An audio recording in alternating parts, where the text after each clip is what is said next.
أكدت عدة مصادر مطلعة أن عددا من الشخصيات الرياضية أبدت نيتها في الترشح إلى رئاسة الاتحاد الجزائري لكرة القدم، وذلك في الجمعية العامة الانتخابية المقررة يوم 4 من شهر سبتمبر المقبل، خلفا للرئيس السابق جهيد زفيزف الذي استقال من منصبه بعد فشله في الولوج إلى المكتب التنفيذي للاتحاد الإفريقي لكرة القدم في الجمعية العامة التي عقدت مؤخرا بكوت ديفوار. وقال مصدر مقرب من الاتحاد الجزائري لكرة القدم إن أول شخصية أبدت نيتها في الترشح لرئاسة الفاف هو عضو المكتب الفيدرالي السابق وليد صادي، الذي قال بصريح العبارة في الحفل الذي أقامه فريق واد سوف الذي صعد حديثا إلى المحترف الأول إنه سيترشح إلى رئاسة الاتحاد الجزائري لكرة القدم حتى قبل حدوث أزمة الرئيس السابق جهيد زفيزف. مصادر عدة أكدت أن المناجر العام في عهد الرئيس محمد روراوة اتصل بعديد الشخصيات الرياضية وأعضاء الرابطات الولائية والجهوية عارضا عليهم مشروعه الذي سيعمل على تطبيقه في حال الانتخاب عليه. ثاني شخصية عبرت أيضا عن نية الترشح لرئاسة الفاف هي المدرب والتقني مزيان إغيل، الذي أكد لمقربيه أنه يملك من التجربة ما تمكنه من تسيير مبنى دال إبراهيم، وبدأ رسميا في اتصالاته مع بعض الفاعلين لتدعيمه، وهو بصدد صياغة المشروع الذي سيقدمه إلى أعضاء الجمعية العامة، حيث قال لأحد مقربيه: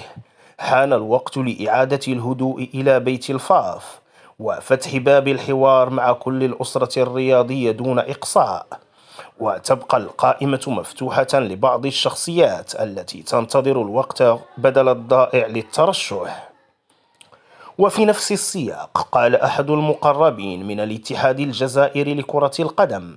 إن رئيس الرابطة المحترفة عبد الكريم مدوار بصدد مراقبة السباق لدخول معترك انتخابات الفاف، وهو حاليا في مرحلة جس النبض، خاصة وأنه يملك تجربة في المحيط الكروي حيث يعتبر عميد الرؤساء، حيث يتواجد منذ سنة 1988 وله دراية بشؤون الكرة ودوالبها. هناك أيضا حلف يضم عددا من الشخصيات يريدون تقديم مرشح واحد قد يكون بنسبة كبيرة هو رشيد أوكالي رئيس رابطة ولاية الجزائر لكرة القدم،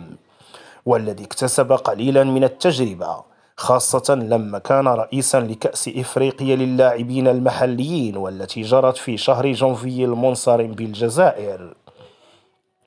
وأخيرا اللاعب الدولي السابق عنتر يحيى الذي هو أيضا يريد ترأس الفاف في السابق، لكن خلافه مع أحد الفاعلين جعله ينسحب بشرف حيث عاد إلى ميادين التدريب والمانجمنت،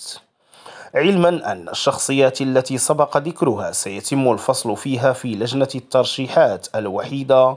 التي بإمكانها قبول أو رفض الملفات التي لا يتم تكرار السيناريوهات